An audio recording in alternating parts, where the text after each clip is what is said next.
Hi, I'm Lauren O'Carroll from Positively Parenting, and thank you so much for booking a game plan call with me. What we're going to do on the game plan call is we're going to talk first about what's going on for you now and where you'd like to go, and we're going to cover any roadblocks that you feel are getting in your way and stopping you from being able to get to where you want to get to, and why you've come to see me. So what I'm going to do is talk you through this model. So this is the model that kind of forms the basis of my program. We start with the root section at the bottom, and if you imagine it as kind of growing a tree, we're looking at kind of growing your family. So we start with the roots, and we need to make sure they're really strong and firm. So we're going to look at how you are able to regulate yourself at the moment. Because if you're not able to regulate yourself, your nervous system isn't going to be in a good place to be able to implement anything else. Your children will also be feeding off where your nervous system is. So if you are jumping between sort of being really calm and kind and then flipping your lid and shouting or threatening, it can be quite unsettling for your children, and then you start to see lots of behaviours changing. So we want to try and really get your self-regulation as strong as it can be. And often that means that, well, I say often, nearly always, that means that we need to look at the things that are triggering you. So triggers could be things like just being really overwhelmed because you've got so much going on in your life. It could be certain behaviours that your children do, which are particularly triggering to you. And a lot of that is going to probably involve looking at your childhood, looking at the things that you've struggled with as a child, and maybe even things that you experienced or deep held trauma. So most of the time I can work through this stuff with you. I'm not a trained therapist, so it might be that we identify that actually you'll need some therapy alongside my work with you. But a lot of the work that I will be doing with you will help you to work through the triggers and the things that have happened in your past, and help you to understand why things that happened in your past are now triggering you, and why it upsets you so much when your child, for instance, is rude or doesn't understand the value of money, or whatever it is that triggers you. And the third section of roots is looking at self-nurture or self-care. And by that, I don't mean how often do you go off for a luxury spa. I mean little things like, checking in with yourself in the day, taking some time for a short meditation, or do some yoga, do some exercise, identifying the things that you need to fill up your cup, because we can't pour from an empty cup. I know it's a very cliche term, but it's true. We need to make sure that we are in a really good nurtured state ourselves, otherwise we cannot nurture our families. So often I need to spend more time than we think on that section, because it is really important.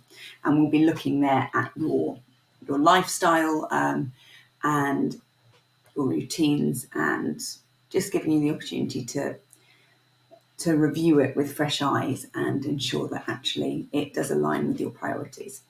So what I want you to do before the call is to take a screenshot of this and just colour in where you think you are with those elements. So we've got red, which means it needs urgent work; amber, which means you still need support to improve in that area; and green, which means you feel totally sorted, you don't feel like that needs much work.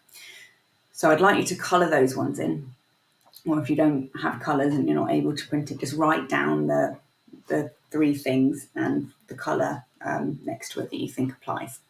Then going on to the nurture section. This is all about your connection with your family. And again, I'd like you to colour these ones. So understanding your children's nervous systems. This is something that lots of coaches don't really look at, but is so crucial to understand where your child is in the moment. So I will help you to understand what to look for, to understand sort of what why your child may be able to put their shoes on and go to the car some mornings, but other mornings are just, will throw a complete tantrum, which understandably drives you absolutely mad. But what I will help you to do is understand actually where your child is coming from. So if you think you've got that, you understand that, you can see when your child is capable and when they're not, or when they're pushing the limits because they just can't be bothered, and when they genuinely cannot do something, it's a green. If you think you might need a little bit of help with it, but you're pretty confident, it's an amber. And if this is complete, never heard of anything like this and I don't know what you're talking about, mark it red. Preventive maintenance is a term that I got from Dr. Laura Markham, who trained me as a parent coach, and she talks about 5 things that need to happen in order to have regulated children. And those things are empathy 24/7. So are you able to be empathic with your child all the time? Special time, and that is one-on-one time, which is child-led, preferably every day, but at least every week. And if every week, then it needs to be for at least 20 minutes, preferably half an hour or longer, which I know is a really difficult thing to fit in, but we can talk about ways to integrate it. Routines, which help you with power struggles. So do you have really well implemented and understood routines in your household that support your children, support you? Roughhousing and laughter happening every single day. If your children are slightly older, you might need to find the laughter in a different way, but making sure that you're getting laughter happening every day. And what have I missed? Just welcoming all emotions. So the key thing there is that you're allowing any emotion. The behaviours we set limits on, but the emotions, every emotion needs to be allowed. And we don't want our children hiding their feelings from us. And then the final one on there is connection. So how do you rate your connection with your children at the moment? What we want is that connection to be really, really solid. We want them to feel like they can come to you with anything. You want to feel really connected with them. And obviously that's going to go up and down throughout the day. When they're away from you, they're not going to feel so connected. But, how easy is it to reconnect at the end of the day? And how much focus and thought are you giving that on a daily, hourly basis when you're with your children, and particularly when it's difficult? Are you thinking about that connection piece? So again, colour code those ones. And then the final ones I want you to colour code are space. So empathic limits is how I support parents to set limits with their children. So I do not agree with permissive parenting.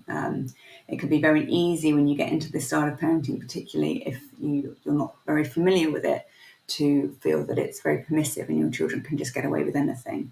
Actually, boundaries are super important for our children. They need to know where the limits are, and that actually helps them to feel safe. So I want you to think here about how easy do you find it to set limits? Can you do it confidently? And can you do it empathically? Can you set a limit, but come at it from your child's point of view, understand how they perceive it, and allow space for feelings? Again, we can limit the behaviours, but we want to allow them space to maybe not be happy with what we're asking them, because we don't want to raise children who don't question authority. We want them to respect authority, absolutely, but sometimes it's not good to always do what the person in authority wants. We want children who can stand up for themselves, or adults who can stand up for themselves, and adults who can question and think, actually, is this the right thing? Should I actually be going out and doing this thing, or is that morally wrong? We want them to be able to have that independent thought, and we need to start generating that as early as possible.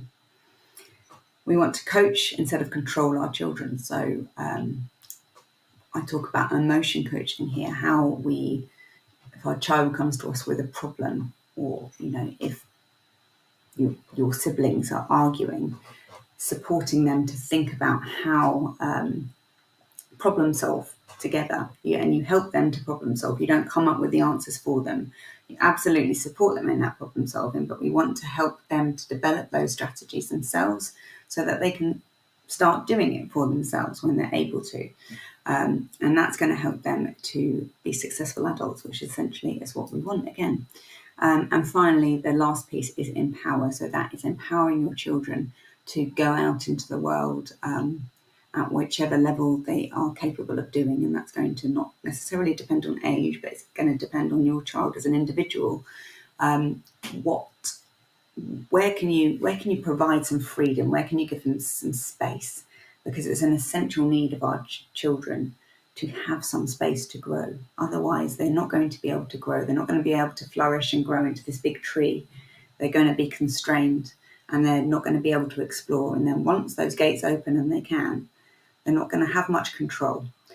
So we want to give them a safe way to explore, while keeping that connection with you really, really strong, so that you know that they're going to come to you if you need them. So that is what we are going to talk about on our call. So if you can come to the call with those pieces of information, that's just going to help us get into the real crux of what we're going to do next. So I hope that was helpful and I hope it made sense. Anything that didn't make sense, we can clarify on the call. All right, take care and I can't wait to see you. Bye.